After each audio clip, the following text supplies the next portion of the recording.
يعني هل يمكن لأزمة لاعب ان هي تودينا لكل هذه المشاكل؟ ثم هل كان من الممكن ان يشارك نادي الزمالك بصياغة انت تشوفها مناسبة؟ اول حاجة هو مش موقف لاعب، هو موقف نادي.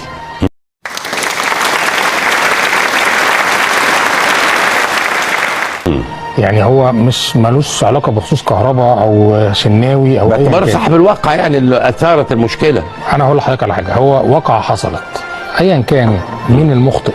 ينفع القرار يطلع بعد 4 شهور في مباراه يعني بنتكلم سوبر؟ مستحيل. هي القرار طلع بعد 4 شهور. حضرتك الواقع الماتش كان في يناير طبعا. فانا جاي دلوقتي حضرتك بطلع، فطبعا ده غير منطقي. هل النادي الاهلي له حق؟ له حق مليون في المية تماما. جاي لي قبل ماتش قبل بطوله بتطلع القرار، يبقى في خطأ من الاتحاد المصري لكرة القدم. فمن يمثل الاتحاد يعني احنا بنتكلم ان لجنه الانضباط لم تجتمع ان هي تطلع قرار فوري، وبالتالي في الاخر الاتحاد المصري هو اللي هيشيل هو الموقف.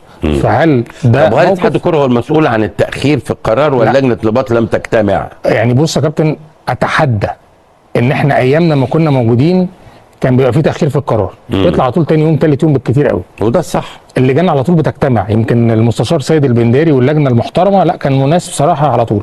فلازم يبقى في اجتماعات، لازم على الاقل بتبقى كل اسبوعين مره تجتمع اللجنه دوريا. احنا كنا كل اسبوع على طول بيشوفوا المواقف وبيبتدوا يفصلوا. وفي ساعات لجنه المسابقات بتبقى ليها قرارات، يعني على طول الامور سريعه. فطبعا لا، هو مش لاعب، هو موقف. له الحق تماما النادي الاهلي. ده اول شق. طب الشق الثاني، هل الزمالك قراره غلط؟ صح. انا بقول لحضرتك، انا لو صح، ليه صح؟ ان برضو القرار اللي طلع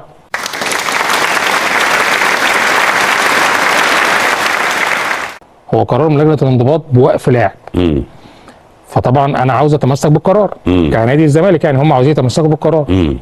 فحصل بعد كده لجنه التظلمات، حصل تظلم. اول حاجه القرار ده ما بيتوقفش، مفيش حاجه اسمها وقف القرار لحين الفصل، مفيش الكلام ده خالص. هو انا القرار بيستمر لحين الفصل بالحكم. وده حصل على فكره في ماتش السوبر لما احنا كنا موجودين، حصل مشاكل. كان امام عاشور تقريبا وكهربا ومش فاكر مين، كان في لعيبه كتير وشيكابالا، وكان في لعيبه كتير اتوقفوا. وعلى فكره لما اتعمل لجنه تظلمات فضلوا موقوفين لغايه ما لجنه التظلمات قللت العقوبه، وده حقها. فضلوا موقوفين لكن مفيش حد لعب. فبالتالي لا، المفروض العقوبه كانت تستمر لغايه ما ممكن النهارده كان يطلع المستشار عادل او امبارح او ايا كان يلغي العقوبه. محدش يقدر يقول حاجه.